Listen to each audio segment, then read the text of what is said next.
She's an award-winning YouTuber and best-selling author obsessed with helping you go after the life you want. I like it. Join her as she seeks out the stories and strategies Give me every little detail. of extraordinary people who found success. I'm going to get emotional. Oh my God. Welcome to Detail Therapy with Amy Landino.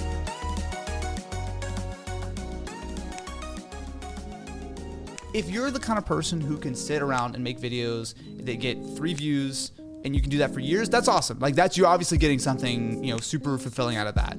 But I think for a lot of us, especially as you start to get some level of success, you're motivated by getting more, right? You want to get you don't want to see views start to go down. Right. Like how depressing is that? It is a constantly moving target, and the faster that you as a creator, specifically on YouTube, but I think this applies to a lot of sort of creative fields, the faster you can understand that it's a constantly moving target and sort of make peace with that, the better.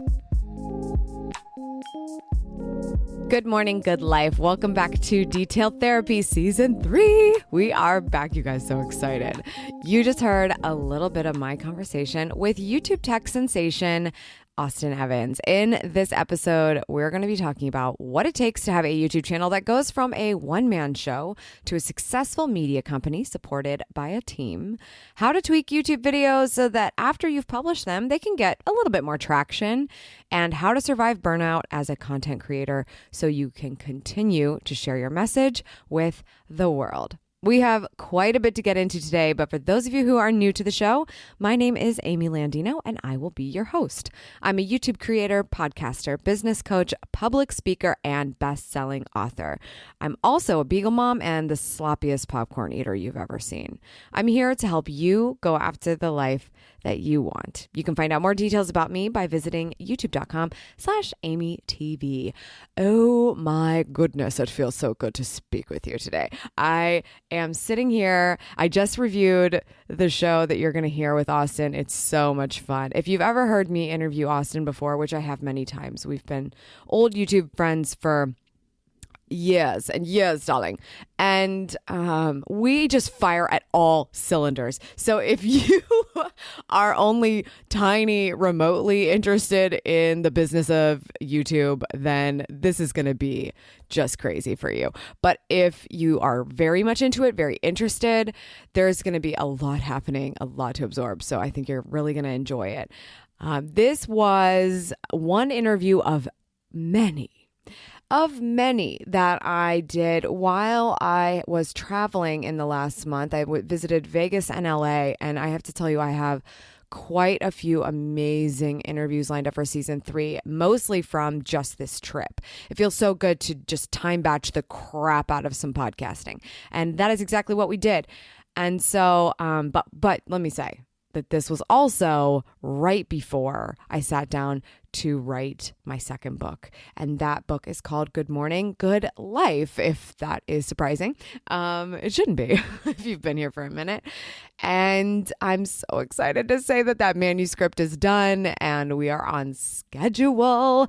And I've been keeping my Shine Squad updated on all of this, but I want to say to you specifically, I know that you've been kind of patiently waiting for the podcast to come back.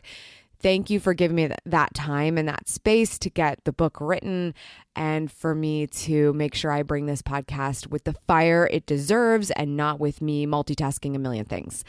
A lot of stuff still came up during the time that I was writing the book, and I will be sharing more of that news in the future, but I'm so excited that it's done and we are on target. I'm even thinking about releasing the book a little early. That's information for you. I'm not sure if it's going to happen yet, but yeah, stay tuned. More details about that coming.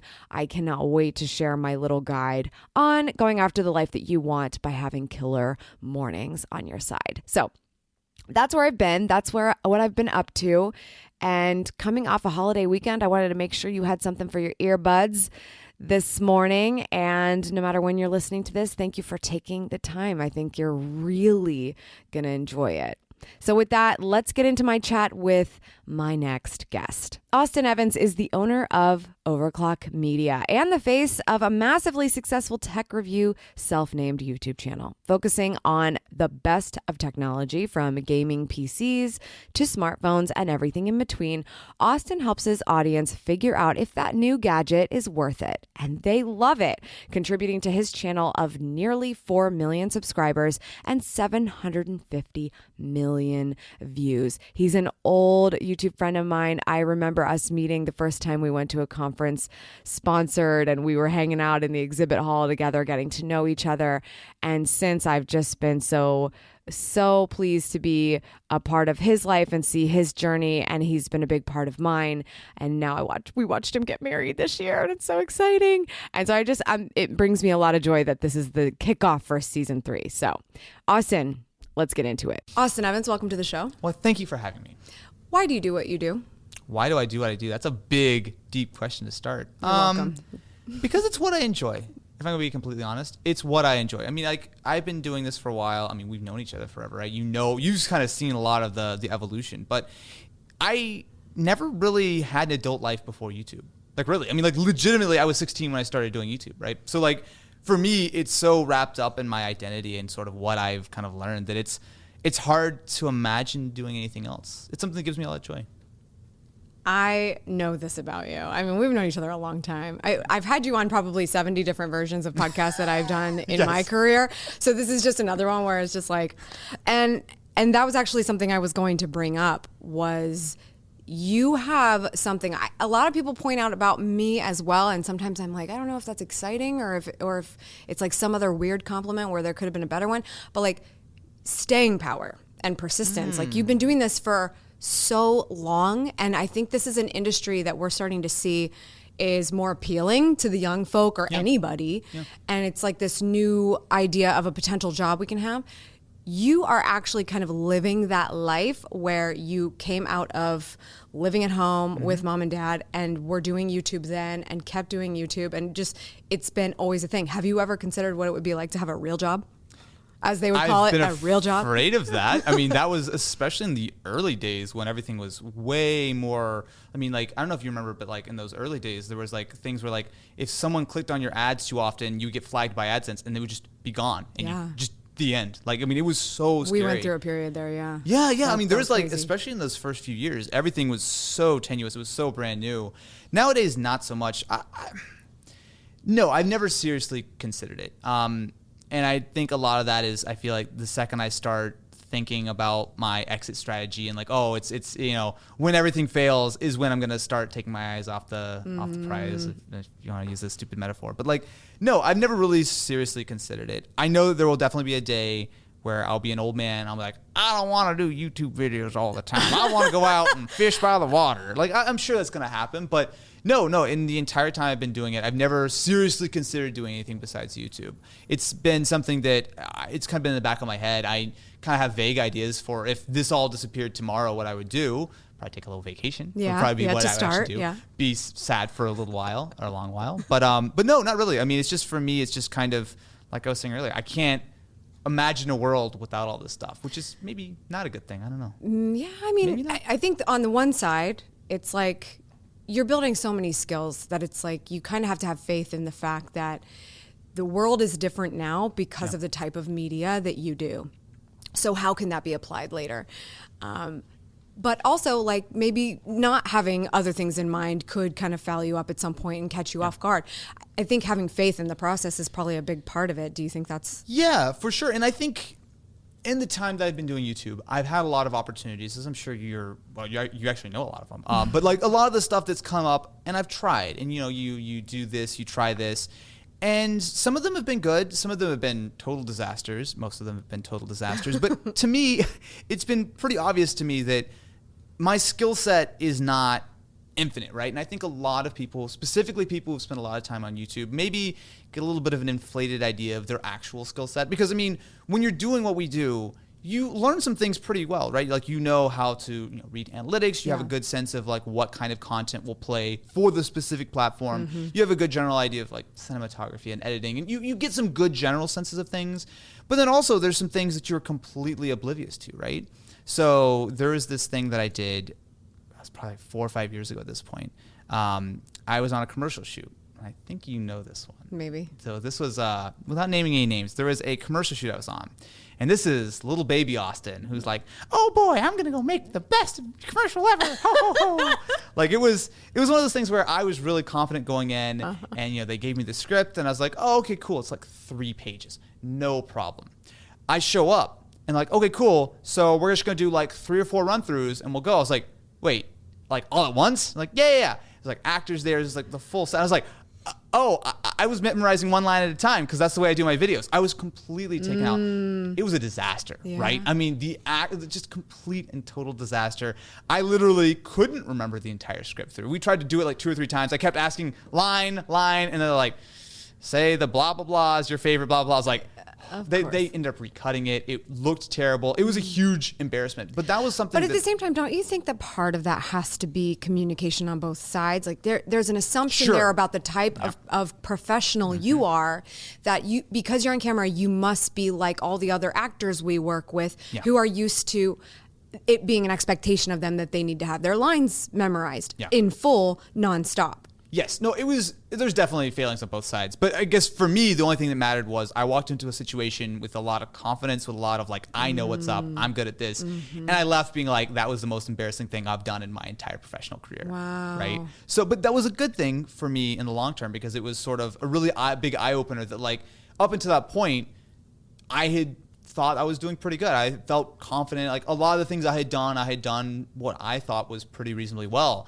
And then I tried this entirely new world, which I thought I would be great at, and I completely bombed it. And so that was a big eye opener for me, not only just to say I need to practice this stuff more, I need to be more aware, but also more importantly, what am I getting myself into when I say yes to these things, right? Because like sometimes, you know, what is pitched to you is like, hey, come hang out and do this thing. And then you show up and like, oh, okay, so we have 16 hours today and we need you to do X, Y, Z. It's just like, whoa, what? So I think that was one of those things. And I've definitely since then walked into lots of situations I shouldn't have. But it's one of those things where I kind of learned like, oh, wait a minute, that's not the way to do this. That's not what I thought I was signing up for. Yeah, it's really interesting because there's a balance between this industry being what it is on its own, and then the intersect of business and brands and the potential for collaborations.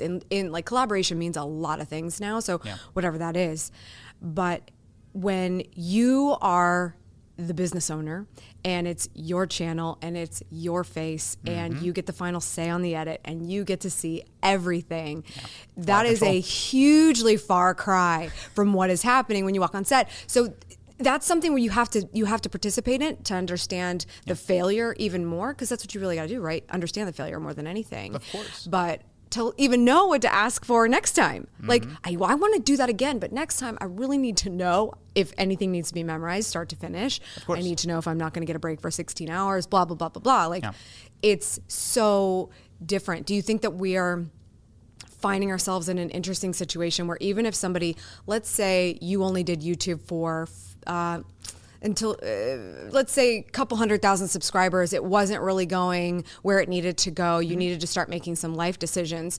Do you think that that's a major change in someone's life to go from the head honcho in charge of everything and getting approval on all things and then trying to go do something with their new skill set in that world? Totally. I mean, I think as a solo YouTuber, which I think all of us obviously start out as, and sort of you've built a team and sort of I've built a team as well. It's a bit of an eye opener when you look at kind of, you're sort of a jack of all trades where you have to be like you said, the business owner. You have to figure out, the books. You have to figure out what's a good idea strategically for the actual channel, for your life, then obviously all the production side. But then I think for me, one of the big turning points was when I started to build the team and I started to realize that, you know what? I'm not good at this. I'm holding the company and the channel back because I suck at X and Y and Z, right? So the more that you've been able to, or that you're able to kind of specialize and grow out of that, like it's been super helpful. But I know like back in the day, like if I would have made it a couple years and then sort of fallen out and like had to get a job, but like working for someone else, whatever, I mean, that would have been a huge eye opener because, and that's actually something that we've struggled here, even so with building the team, because now we have multiple projects and sort of, we have like different people who are in charge of those things. Yeah. And I'm so used to like walking in and like, oh, we're shooting in an hour. I'm like, oh, actually, I don't like this. Can we just do something else? Like, wait, what? We can't do this. It's literally about to start. We have to go now. And like, just sort of those decisions of like, when I take a step back and I realize, oh, I'm not actually the ultimate boss of just, hey, throw that out, let's start it, I don't like this, whatever. It's an eye-opener, right? Because you have to kind of realize that, you know what? No, I need to know my place here. Yes, technically I might be the boss, but I can't just walk in and throw a week's away of work away just because like the last second, like, not really feeling this, It's so much to think about, because what you're talking about is a business that a lot of people would have looked at. Like, let's say somebody outside in looking through the window pane is like, oh wow, Austin has a channel. Like he might be super into himself. Like this is like totally an ego play.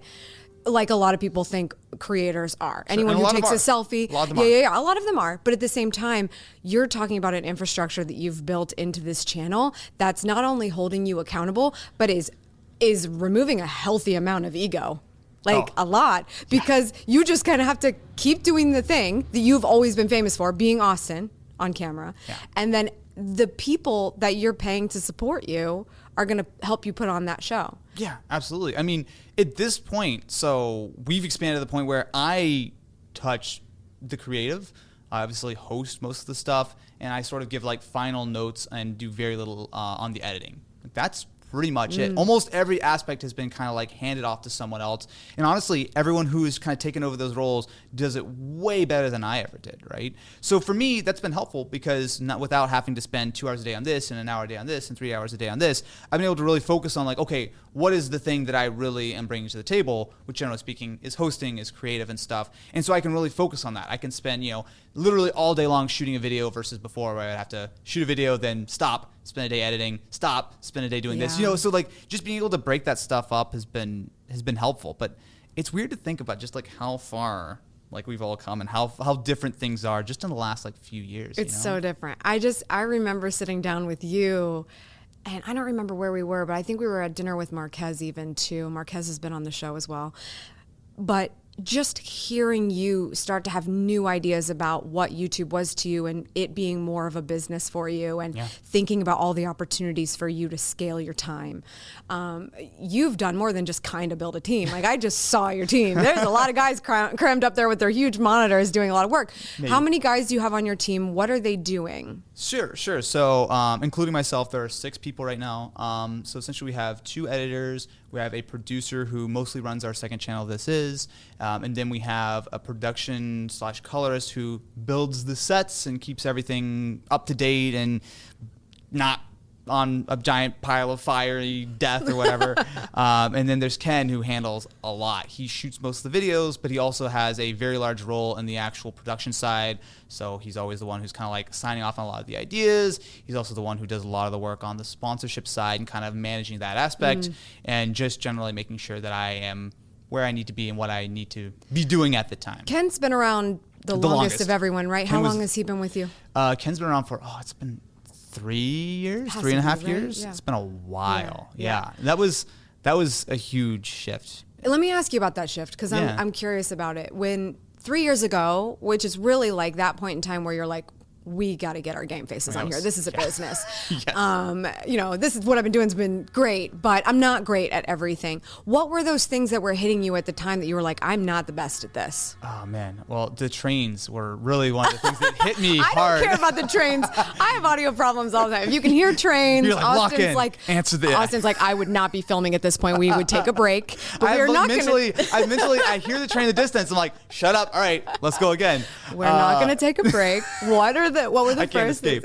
No, the first things. Well, a lot of it was just learning how to work with someone else, right? Because I mean, at that point, I had been doing it on my own for like 6 years, 7 years or something. So just learning how to hand things off. Another ego thing that's like, holy crap. So I can tell you. So literally, Ken came out and like the first actual full-time day that he was working for me, we were going to E3.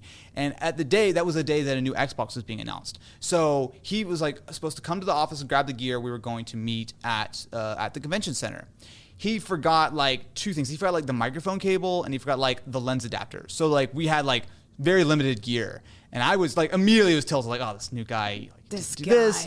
And then like he literally started shooting the video and like I forget, like I was already like really annoyed. And again, on hindsight, I'm like, oh, I shouldn't have done this. But like I was looking at it, I was like, dude, just give me that. I literally just took the camera and I just shot the video. I was so irritated. And at one point, like the footage was corrupt, so we had to reshoot another part. Like that first day was a total and complete disaster. And for me, I was just like, great. I could have done this myself. It would have been faster, blah, blah, blah. But that was one of those things that I lacked, not only just sort of the foresight of like, okay, you know what are the advantages here, but also I was used to working by myself. I never had anyone to blame. If anything ever went wrong, I knew it was on me. So like to have someone show up and like start making even like smaller or even major mistakes was just like, to me, it was just a completely new experience. And it was something that I had to learn to deal with, because obviously sometimes I'm late to a shoot. Sometimes like I make all kinds of mistakes, and before it was fine because I was the boss and I was the only one there. You fix it. You mess it up, you fix it. But like now, like just the other day, like we had a shoot and I was like, okay, cool, let's shoot at 8:30. I show up at like 9:15. Mind you, there's traffic, blah, blah, blah, excuses. But like everyone's sitting here waiting. Like all of a sudden it's like we put our production schedule back. Like it's a big shift. And I think that sort of when I brought Ken on and we started working together, I learned so much, not only just to kind of tame the ego, but also just so much on like, what's it like to really work with people? Because again, I mean, I had never had a job. I'd never had coworkers, right? So it was just, to me, it was all like, oh, right, I can't be a all the time. I'm sorry, can we not swear on this podcast? You can do whatever you want. It's fine. We'll take care of it. Okay, so what's an example of a fail or a mess up now that happens? Or even if you don't want to share one, how do you handle it now?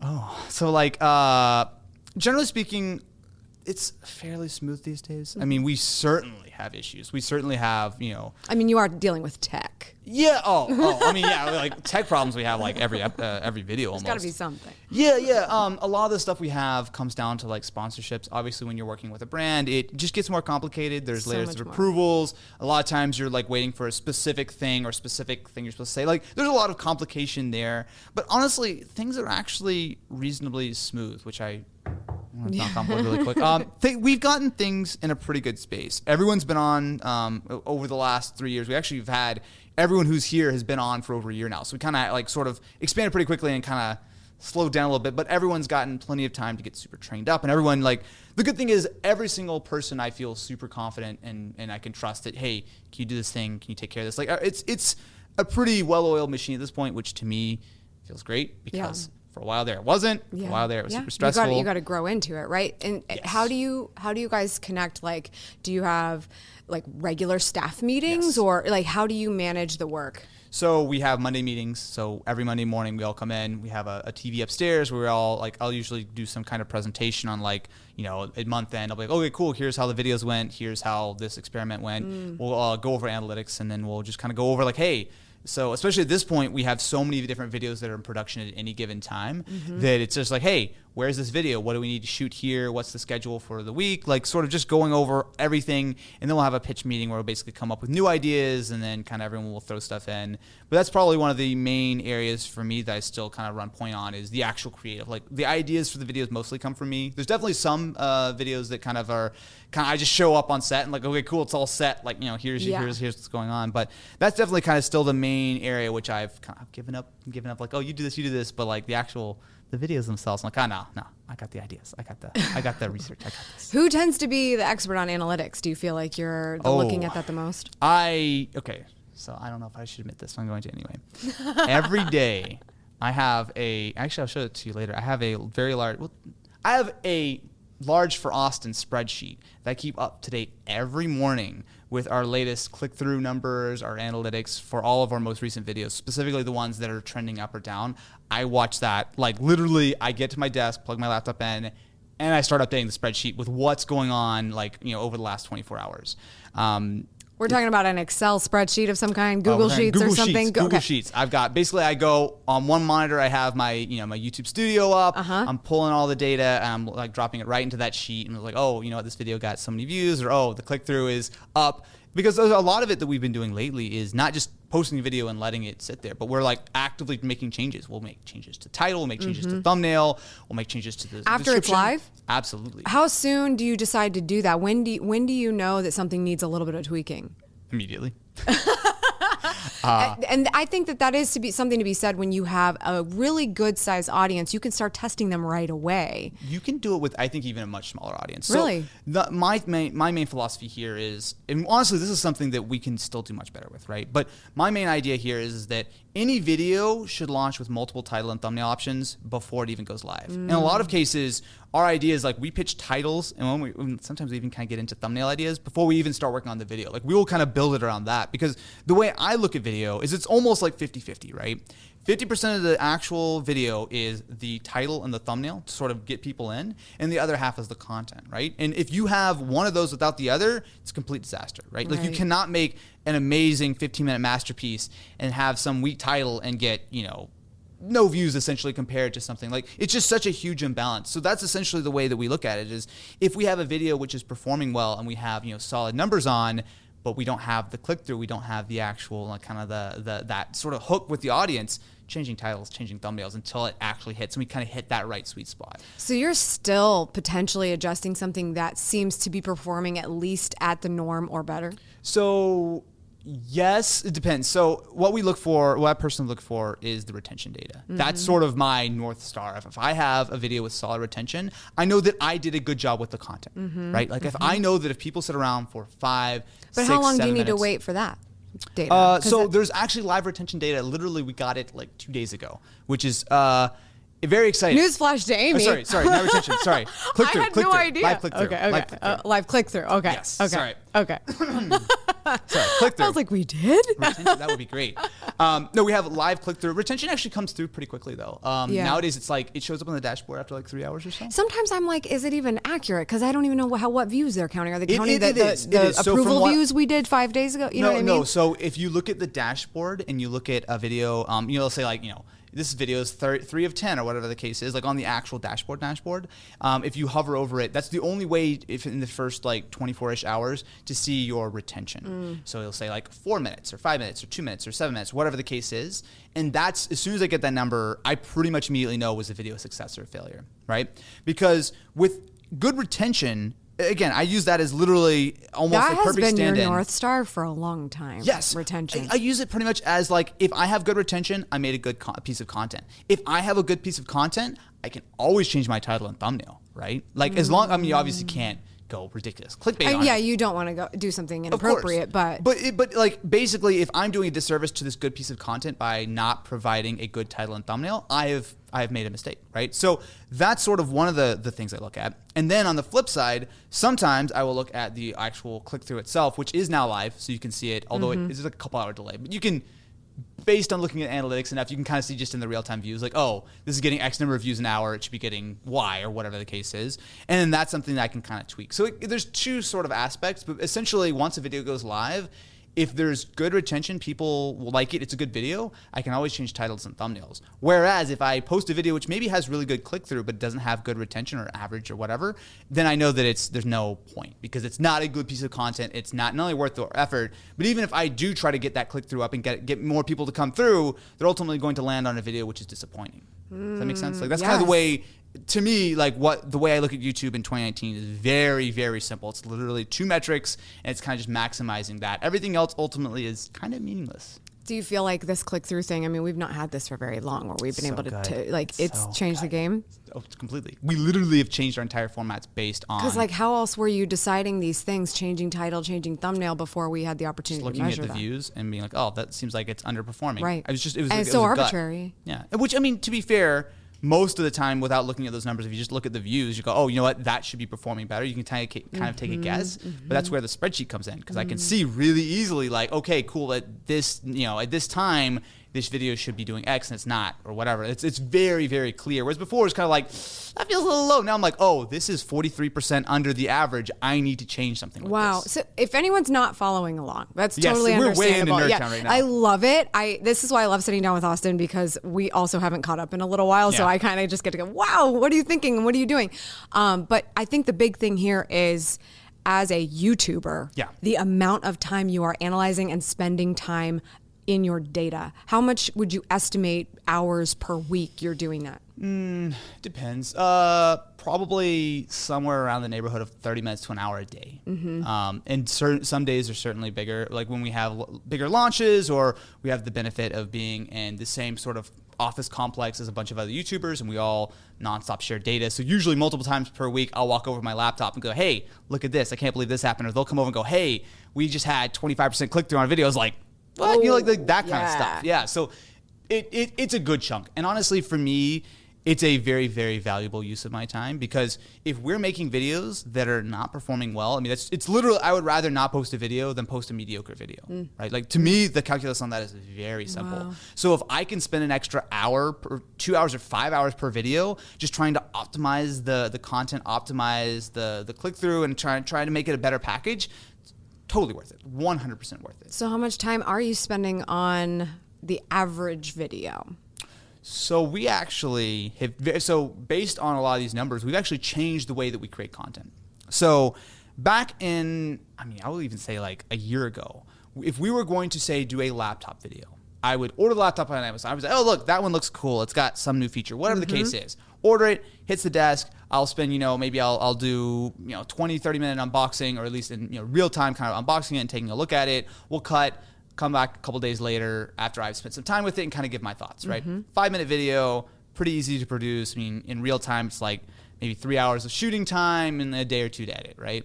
But the problem was that those videos were short and the videos were boring. And by pretty much all metrics that I was looking at, especially now that we have so much more data, it was a failure, right? Like, there's no reason to make that video. Right.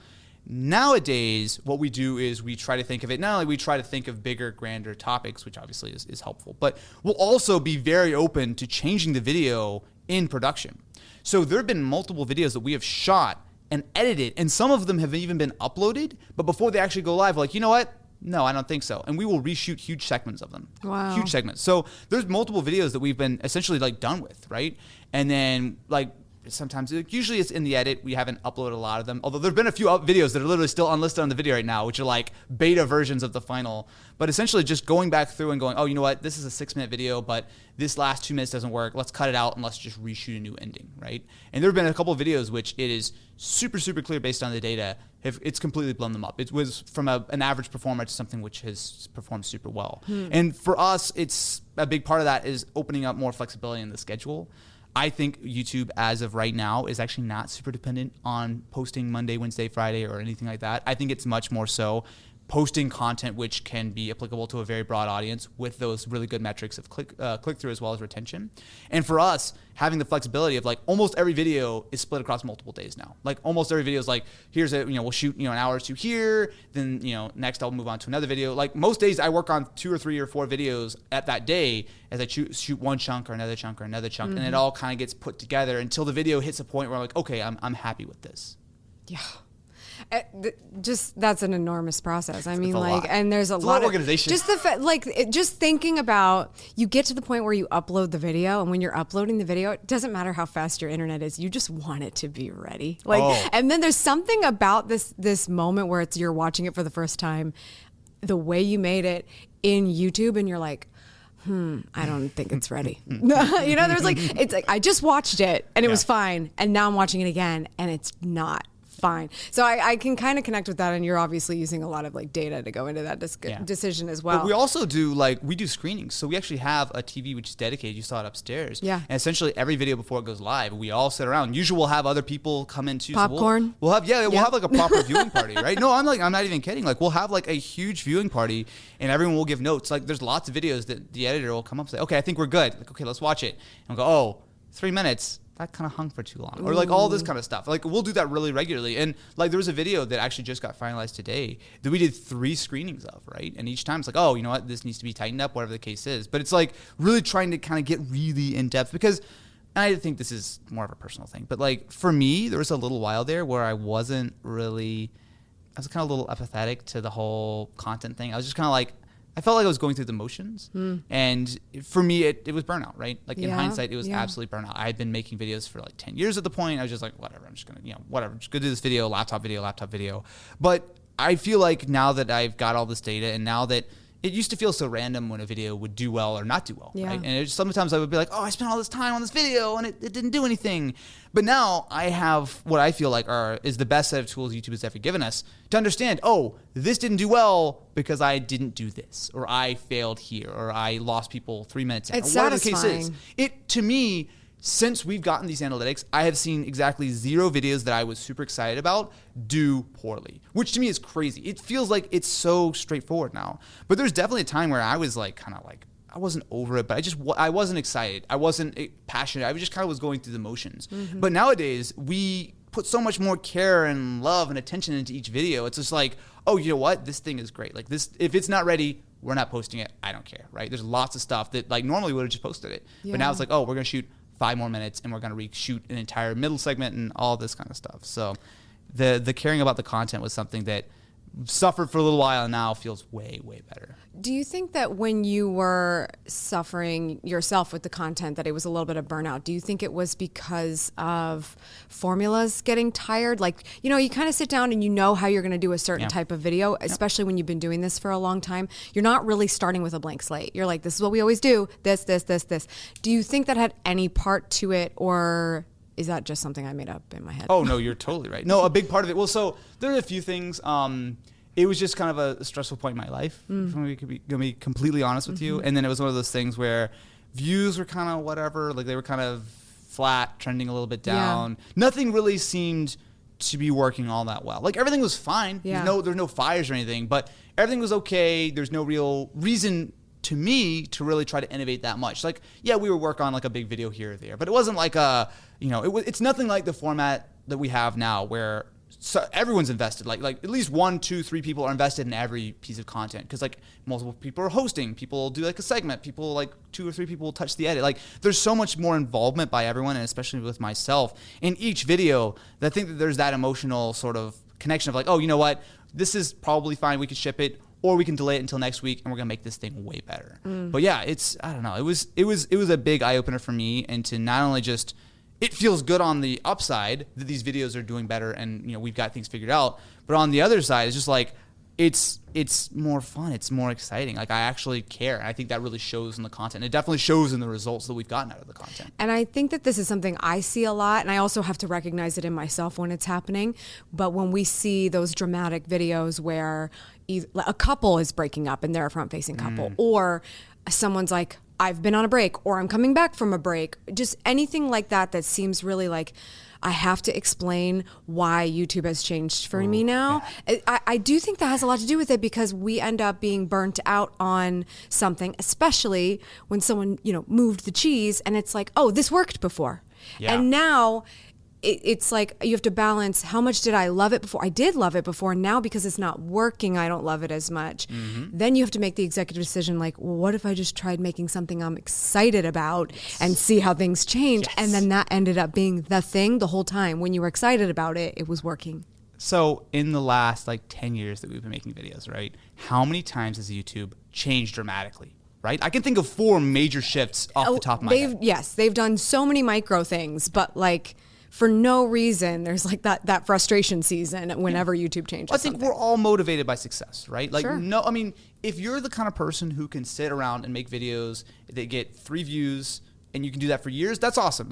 You're obviously getting something, super fulfilling out of that. But I think for a lot of us, especially as you start to get some level of success, you're motivated by getting more, right? You want to get you don't want to see views start to go down. Right. How depressing is that? Right. Oh, last year I was doing this many views, now I'm doing half. Well, it feels like your expertise is being taken away. Yes, and the thing is, that's not necessarily the case, right?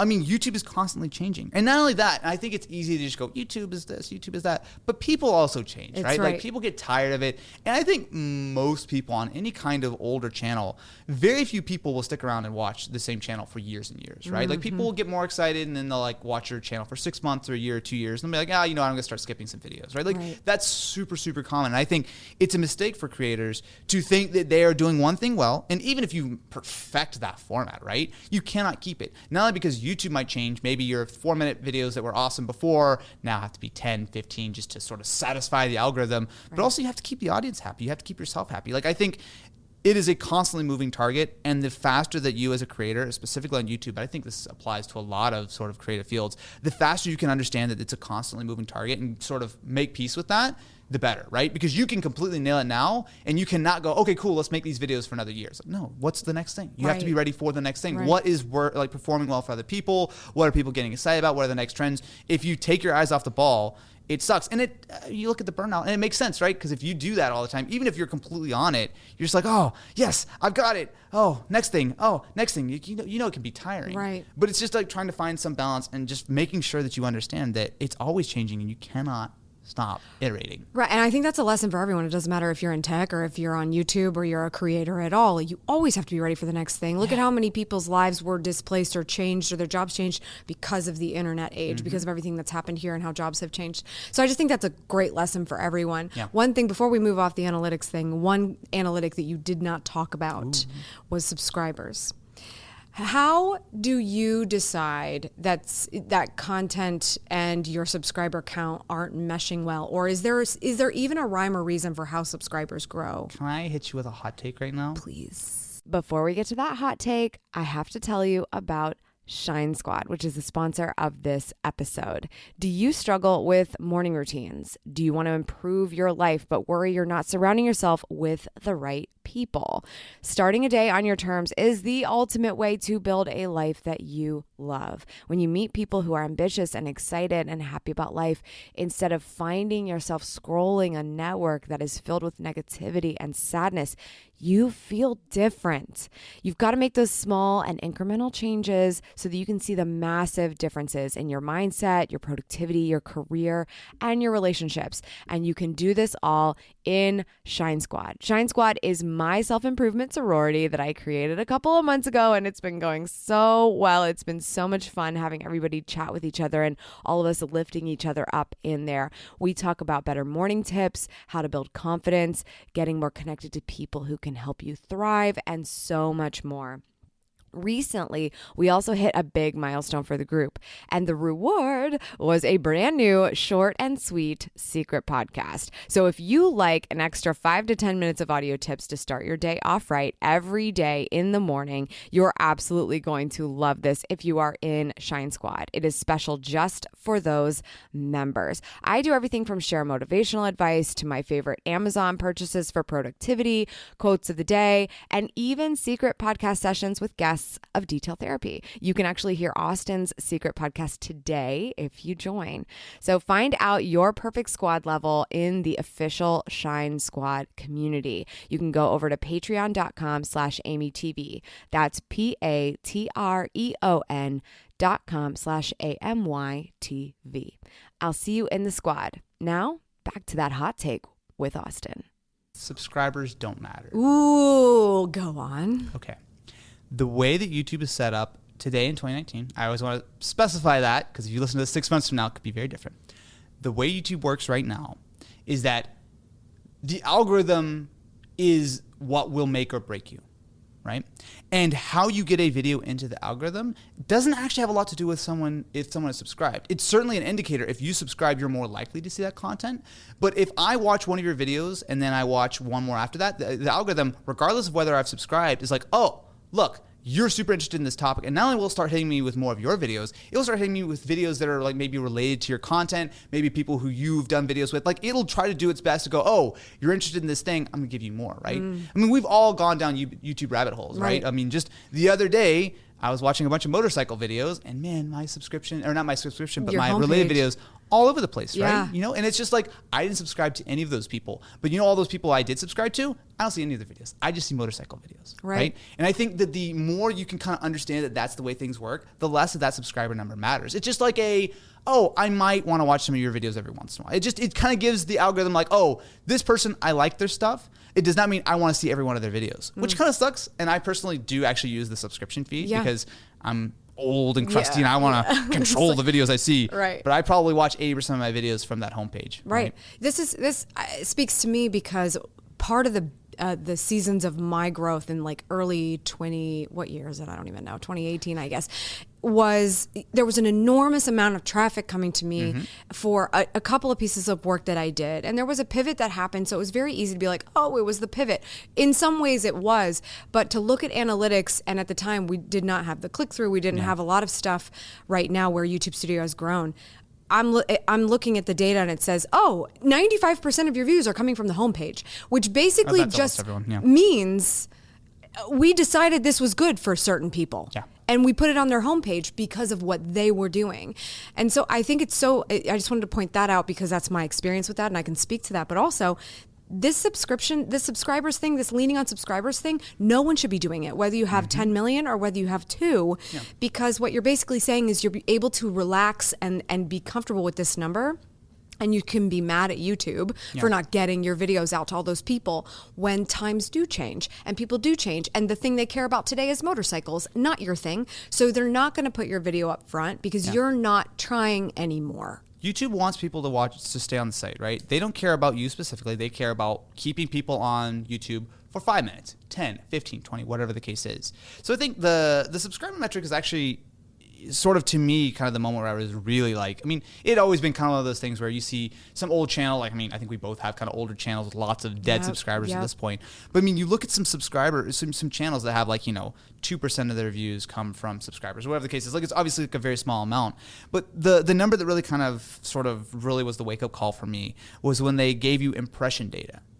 And so when I started looking, that was huge. That was a big indication of something. Right? Yes. I know I had talked about it forever. I was like, oh, they're never going to do it. They're never going to do it. And they actually did it. And I was like, it surprised me so much at how many people see your video, right? So I know everyone is different, but I know for us with a roughly 4 million subscriber channel, the amount of videos that we get with more than 4 million overall impressions, most videos get more than that, right? Like if YouTube was just pushing out to subscribers, sure, I'm not getting 4 million views, but the subscriber number was never 1-to-1 with your views. Never, right? It was just like, these are the people who are fans of you. But the fact that YouTube is almost always, at least in our case, I don't want to speak for everyone, but like almost always pushing more views than that, pushing more impressions, means that you're reaching a way wider audience. And we've definitely seen videos where when things really pick up and we kind of hit just the right sort of sweet spot with the watch time and the click through and everything like that, we'll see videos do 50, 100x our impressions versus subscribers, right? It's going to way more people than ever would have seen it, right? So I think it's helpful to know that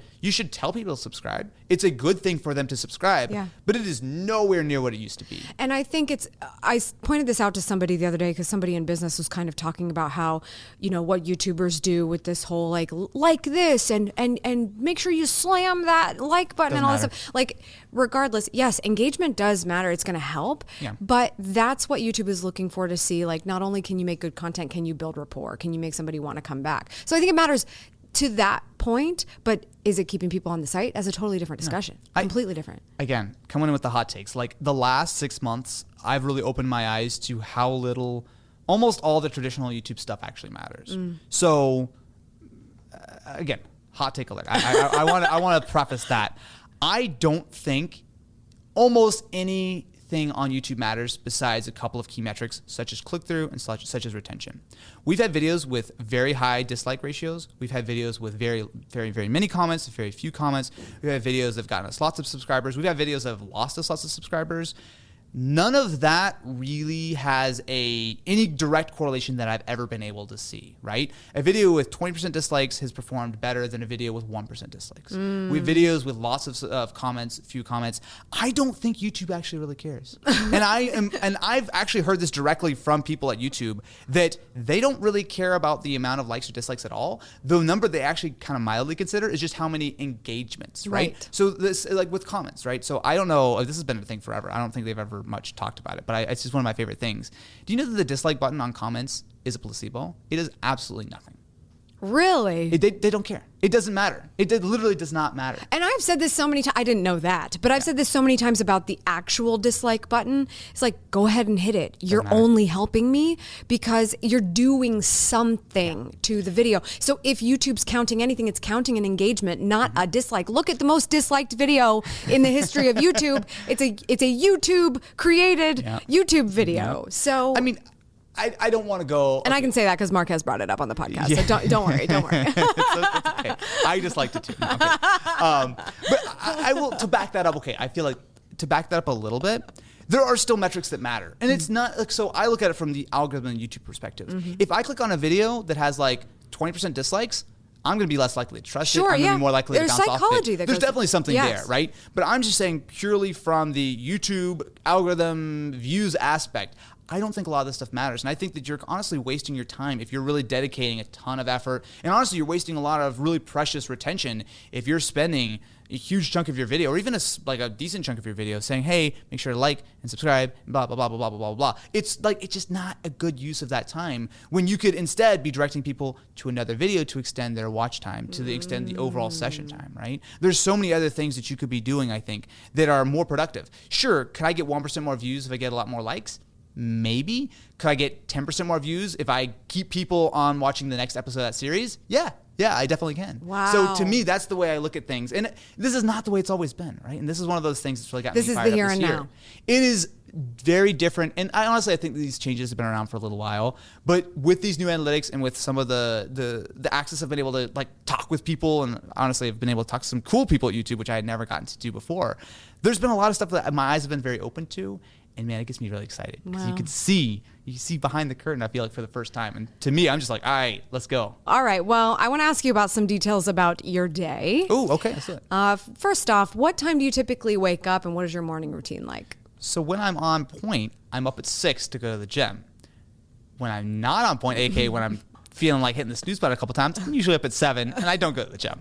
Okay. How often do you say you go to the gym at this point then? I've gotten bad lately. I've been busy. I've been blah blah blah. No. I've been lazy. Lately. I was for a while 3 to 4 days a week. Now I'm like 1 to 2. I've just not had a lot of motivation. I've been way too excited about my spreadsheet than the gym, which is probably not a good thing. I think that's like an interesting dynamic to look at because usually when I'm skipping the gym, it's because I'm like, I have so many better things to do.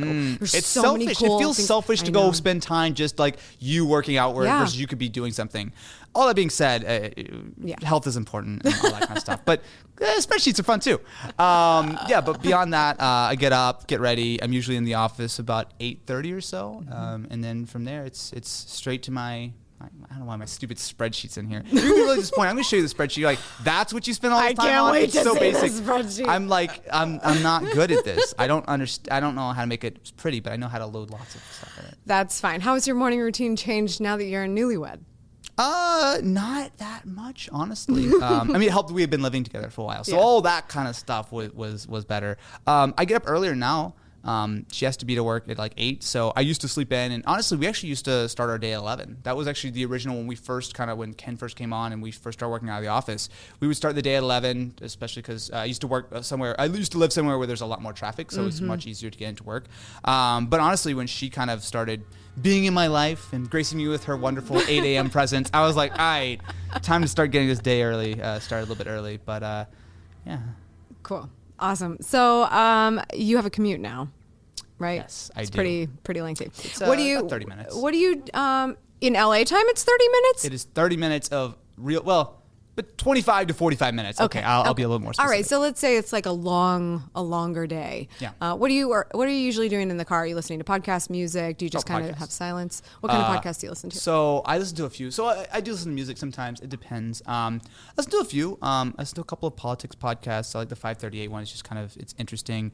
I listen to a lot of more educational podcasts. Wendover Productions actually brought out a new podcast fairly recently called Extremities, which I love. He just finished up season 1. I think he's working on 2, which is cool. I also listen to a couple of like security related podcasts, so like kind of in the cybersecurity world. And then there's a couple podcasts by my friend Mike Hurley over at Relay FM that I like. So that would be like Upgrade. There's Cortex. There's Ungenius. There's a few podcasts. Basically, I listen to pretty much as many, like 6 to 7 podcasts at a time. Like I pretty much try to listen to every episode of every podcast I subscribe to, so I keep that fairly limited. But those are some of the ones that I've been listening to lately. Traditionalist with the subscription button. Look, I'm with you. I'm old school. So if I subscribe, I'm not going to listen to a podcast every like few months. If I'm not going to listen to every episode or at least almost every episode, it's just not going to work. There are people that are saying to me like, I don't subscribe to podcasts. I look for a title that I like and I listen to it. And I'm like, I don't understand. I just don't understand that. Yes. I'm like, is that a thing? I guess that's like right. that. I guess that's like shopping the YouTube homepage and like not committing to anybody. I guess that seems like a lot of work though. I guess you could do it. How do you keep yourself organized throughout the day? So do you follow a calendar pretty regimentally, or is it a to-do list, your email, stuff like that? So yes, and yes. I'm not the most organized person. I've never had an amazing system. In fact, some of the podcasts I listen to are all about organization. I take 2% of the tips I actually get. That's a great idea. So calendar is definitely a big one. We keep a company calendar. I keep the personal one. I try to keep that reasonably up to date, but honestly, that's not like. You guys use Google for that? Google Calendar. Yeah, we use Google G Suite for pretty much everything. Then I do use just the simple Apple Reminders app. I've used a couple of other apps in the past, but honestly, Reminders seems to work fine for me. And then, it's just, our days are so like all over the place though. Even as much as we try to get organized, there's so often where we'll walk in and just literally like the day will get upended in a heartbeat of like, oh, this thing doesn't work. Let's pivot. Oh, this thing is all of a sudden due tomorrow. Like, so like our Monday meetings, what we plan out for the week is usually 40% correct by the time we actually get to the end of the week. Like so many things change, so many things. Like it drives me crazy sometimes, but I'm just kind of like, whatever. Like, okay, we're not going to do this. This video is not going to work anymore. Okay, that was a disaster. Let's go work on something else. To that point, do you struggle with work-life balance? No. I'm super proud to say no. I did for a while, especially. What did that look like when you struggled with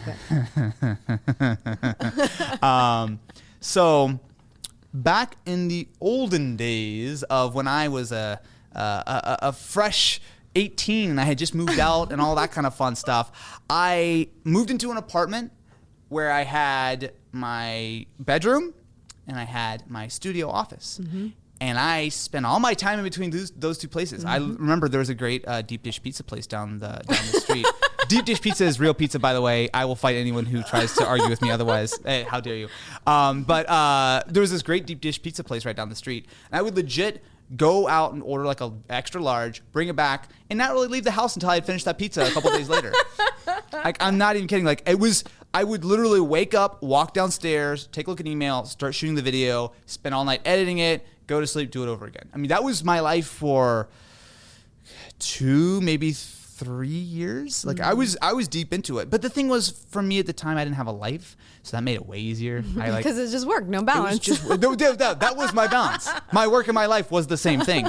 So, I mean, it was unhealthy, but I also look back at that time and I was still having fun. Like, it wasn't like I was hating my life. And you were or putting a anything. lot of work in too. And That was really when the channel was growing. That was the big time it grew. I think that's the tough thing about the work-life balance conversation is there's never going to be a perfect balance, but sometimes you're going through seasons of your life where you really have to put a lot of work in for something to get to a vision. So I never went to college, but that felt like kind of my college years of like, I just worked all the time and I grew the channel. That was really kind of like, obviously things are kind of, it's hard to judge now. The subscribers don't matter, but that was definitely the time where kind of the channel grew the most and I learned the most and kind of everything expanded.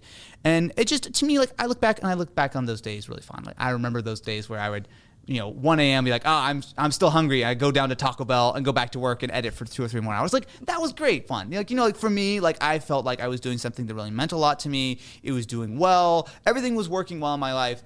But obviously you can't do that forever. Right. So I moved to Los Angeles a few years ago and I started to get a little bit of a balance. Specifically when Ken came on, I thought that was going to be the beginning. It wasn't. We like literally were like at the office till midnight almost every night. So that didn't work pretty well. But after that, with some partnership, some female partnership, I kind of learned a little bit about, oh, you know what? I should maybe go home before 11 o'clock every night. Yeah. So that kind of helped me kind of really get my priorities straight. And now I feel so much happier and better for it because I go to work, I get a bunch of stuff done, I can work really hard and kind of get as much stuff as I can done possible. And then go home and kind of forget about it for a few hours, which has been super nice and something I've literally like never done in my life before. Love that. So That makes me happy. really nice. Yes. That makes me happy, my old friend Austin. Where can everybody follow you before we wrap this show up? Where can everybody follow you in case they're hiding under a rock and can't search for Austin Evans on the internet? Yeah, if your Google's not working, just my name, Austin Evans on YouTube, and then Twitter, Instagram, all that kind of fun stuff. All right, before I ask my last question, I would like to, after the show, challenge you to the private, what do I call it? The secret, not the private. the secret show. And so everybody can find out about that at Shine Squad. That's at patreon.com/AMYTV. But before we do that, what does it mean to you to go after the life that you want? To me, I don't have a lot of context of what a life I don't want to lead looks like. That sounds weird. But like, because I've never really had like, this has been my entire adulthood, right? Like this is what, like, to me, this is completely normal, which I know is weird. It's weird the whole thing is weird when you think about it. But like, to me, this is just the way that my life is, right? I can't imagine a life which is different. I mean, I can. Seems like it would be awful. I don't want to do that. So to me, it's just like, I enjoy what I do. I feel like that there's definitely been something that I'm able to give something to people. I'm able to give them a few minutes of entertainment on their lunch break. I'm able to maybe help them figure out if they really want to buy that new Nintendo Switch, like whatever the case is. It's something that I'm able to do for people, and it's something that still, even 10 years later, gives me a lot of personal fulfillment. I love it when that new video goes live. I love it when that video does well. I love it when that idea turns into an actual thing that people are going, like, oh, wow, that was funny, whatever. Like, to me, that's the ultimate fulfillment. So, I don't know, it's a really roundabout way of saying that I like making videos. Austin Evans, thanks for being on the show. Thanks for having me. Oh my gosh, what a crazy chat. Let's catch some of the details. If you're creating YouTube videos, pay close attention to your audience retention time and your click-through rates. As Austin indicated, and it's kind of cool to talk to somebody that is at this level that has quite a bit of traction on the platform, you can really see that he understands the analytics that are driving real traffic, driving real attention. And at the end of the day, there's a lot of bells and whistles on YouTube, like likes and dislikes and comments and shares and all kinds of stuff.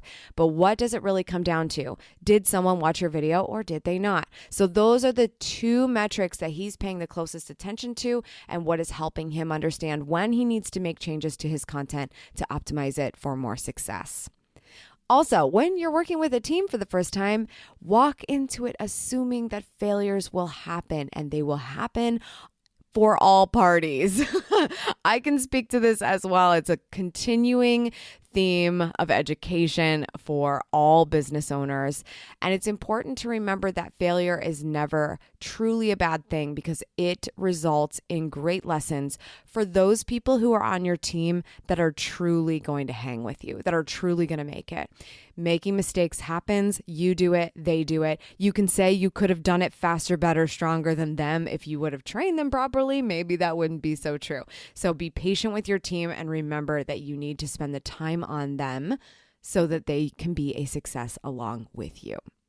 And finally, quit blaming online platforms for not getting your content out there. Tech changes a lot. These algorithms do make a difference, but people change too. So to continue to make things interesting, you have to do it both for the audience and for you. I love that we really got to the heart of the burnout with Austin, and that a big piece of it was, are you even excited about what you're doing anymore? Because no matter how well something has worked in the past, it might not be coming through for the audience anymore. Even if it was great before, if you're starting to fall off a little bit in how much you enjoy it, they probably are too. What a great episode. I would love to hear what you thought about it, what your favorite part was on Instagram. Go to my page at Schmitastic, SCHMITTASTIC, and leave a comment on my latest photo with your favorite part. How about some more fun advice straight to your earbuds? I'd love to send you some simple steps for living your best life every day. And that's in my free audiogram, the 7 essential details to going after the life that you want. If you'd like to receive this audiogram, just subscribe to the podcast, take a screenshot that you did subscribe, and email it to hello@detailspodcast.com with audiogram please in the subject line, and we will send that right over to you. No strings attached. You can also listen to Austin's secret podcast segment over in Shine Squad at patreon.com/AMYTV, because like I said, we have a new podcast just for members over there. It's daily and it's going to help you go after the life that you want. Just 5 to 10 minutes every morning as a thank you for being a part of the squad. Check it out at patreon.com/AMYTV. Thank you so much for tuning in. I appreciate it as always. If you would like to discover even more actionable details, head to AMYTV by visiting youtube.com/AMYTV, or you can search for AMYTV in your YouTube app. Remember, subscribe for good vibes, kiss the ones you love, and go after the life that you want. Cheers.